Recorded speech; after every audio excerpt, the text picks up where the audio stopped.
Simon Rainier, Links Armatari out of Kamloops, British Columbia. I had kind of a cool question asked to me not long ago. Rather than the usual, which sword is the best sword, or which sword do you like the best? It was a question on, if you could carry a sword with you, which one would it be? And to me that's a really interesting twist on sort of the same idea, different takeaway. First off, interestingly enough, I've had multiple people tell me that in Canadian law, technically I could carry a sword with me everywhere I went. The idea being, because Canadian weapons law is defined by intent, as long as I'm not intending to use it as a weapon, I'm not intending to use it for self-defense, I'm using it as a fashion accessory, say, or a training tool, theoretically I could carry a sword. However, I personally don't know that I could actually get away with this. There's this little thing called officer's discretion, where if you're carrying a sword or a weapon or something that could be used as a weapon and a police officer stops you and says, "Why are you carrying that?" and you try to give an excuse and they don't really buy it, they can, if not arrest you, at least take it away. And I've seen that happen with large knives before, where a police officer stopped someone and they were carrying a huge knife in their belt and they took it away. And I understand, like, this, there might be some people out there for whom this is a bad thing. Personally, I'm kind of okay with it. The kind of person who would carry a really big knife or a sword even on their belt at all times is probably not the kind of person I want to be carrying a sword around, honestly. But I am fully, it would be cool though, to a certain extent, to be able to carry a sword with me. Anyway, to the question at hand, answering the question at hand. So, might be thought that because most of what I teach and most of what I train in these days is longsword, I would carry a longsword with me. Not quite. Longswords are decent weapons to have with you at all times. They are fairly versatile. They can be used against a variety of other weapons, and they can be very effective in terms of just how they're used. And sorry, I'm distracted by the cats climbing on things back here. Hey, Saber. So, probably not the longsword though. The reason for this, quite simply, is this particular version has a really good blade length for me. So it's not too long, but the handle is a little long, and from having experience wearing swords around the house, because I do that, don't you? The handle tends to get caught up on things and bump into things, and if you're wearing it, sometimes it's a little awkward. Important thing to remember, when you're carrying a sword, it's not just about how you fight with it, it's about how you carry it. For the same reason you wouldn't carry a really, really tall, big greatsword with you, because they are a right proper pain to carry around. So, probably not the longsword, it's just a little bit awkward. Might say then, the arming sword. Single-handed version, and it ranks a little higher on the list for me than a longsword. Carrying a sword around like this is not as big a deal. It's a little more comfortable, the handle's nice and small, doesn't really get in the way. There are some serious disadvantages though, namely hand protection. Now you could balance that out partially by carrying a buckler, which I meant to bring upstairs with me, but I forgot downstairs, so just imagine I have a small shield about yay big with me. Problem with that, personally, is I'm actually not very good with the sword and buckler. I haven't trained with it quite enough to be able to use it effectively, so I feel like mostly it would just sort of get in the way. So I'd probably use the sword on its own for preference. So if sword carrying suddenly became legal and socially acceptable to do, there's a good chance a lot of times I'd have an arming sword with me. But we also have something to consider, is the rapier. Now the rapier, I've long said, is the best single combat weapon you can use. It has a really fantastically long reach. It's primarily thrusting. You can cut with it. Those two factors means that it holds its own really well against a really large variety of weapons. Hand protection is really cool too. I really like hands, and hands with most swords are horrendously vulnerable. So, rapier, good choice, bad choice? Mostly a good choice. If I was expecting to use my sword in a self-defense sort of situation regularly, rapier would probably be the way I would like to go. However, my number one choice would be something like this. This version is called a backsword. It can be sometimes similar weapons are known as broadswords.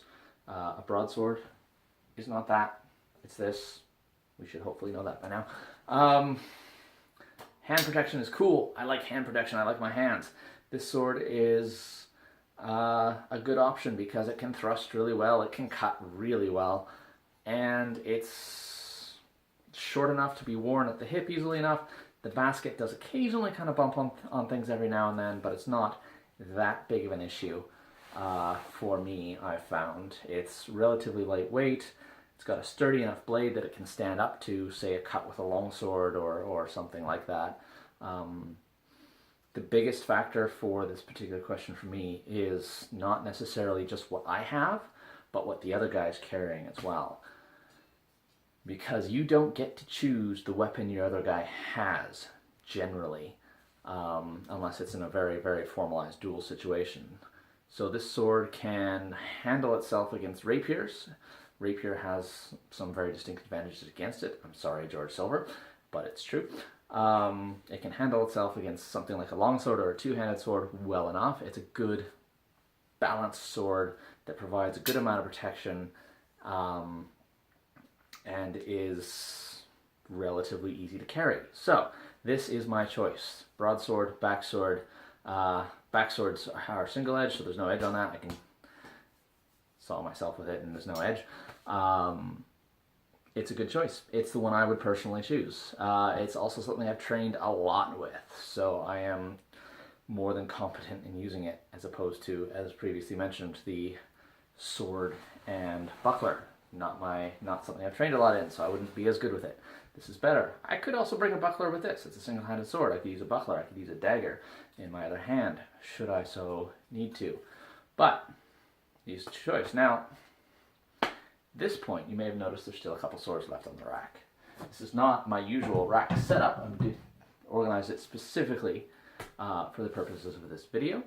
So what are these two down here? Well, first off, what I think a lot of people might choose is the Katana.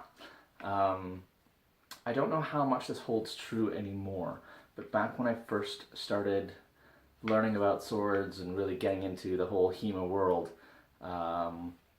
katanas were kind of the be-all, end-all of swords. Everyone loved katanas and they were the perfect sword and the best at everything and all that kind of fun stuff. I don't know if that's true anymore. I don't know if katanas are still enjoying their heyday of worship in the Western world. It could be that I'm just so thoroughly immersed in European martial arts and European swordplay that I don't notice as much.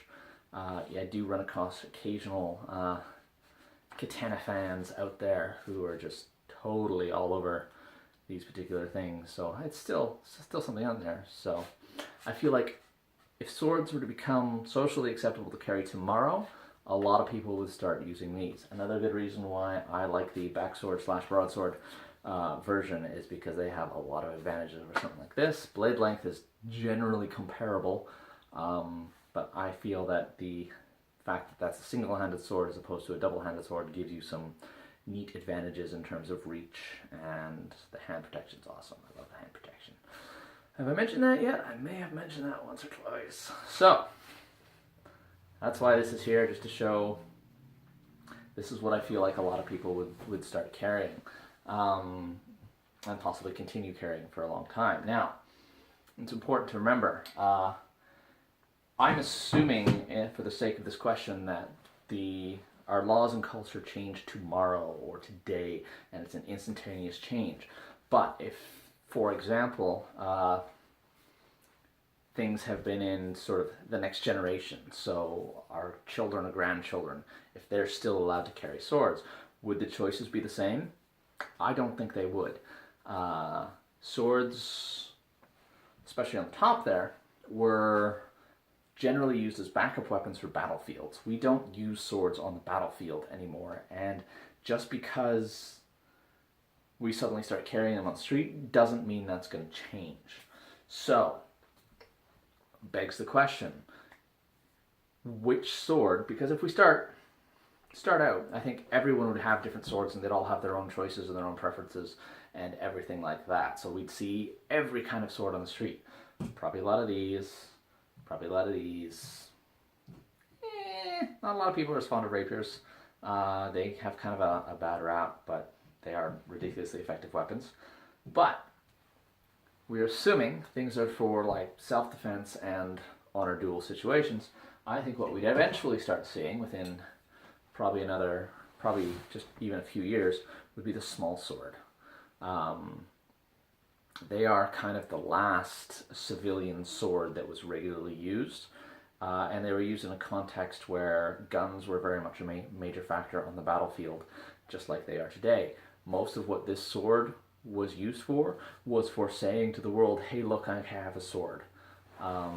Most swords, generally speaking, are not necessarily used to fight with specifically. What a lot of swords do, and what a lot of the purpose is to say, I am willing to fight. Hopefully I never have to, but I can if called to it. And for something like that, for that kind of context, which I feel be very, very similar, swords sort of came back into style, this would be an excellent, excellent choice of sword. It wouldn't do so well against a wide variety. For example, I would personally not feel too happy using a small sword against, well, pretty much anything on the list we've got covered so far. Longswords, that makes me uncomfortable. They are small blades. They don't have a lot of force behind them. They're not necessarily going to be cut or broken by another sword, but heft and weight does have a factor in how a sword is used against another sword. So, having said that, for something pulling out quickly and putting the other guy out of the fight with a thrust, these work really well for that. They're excellent for carrying with you. They're pretty, which is another huge factor.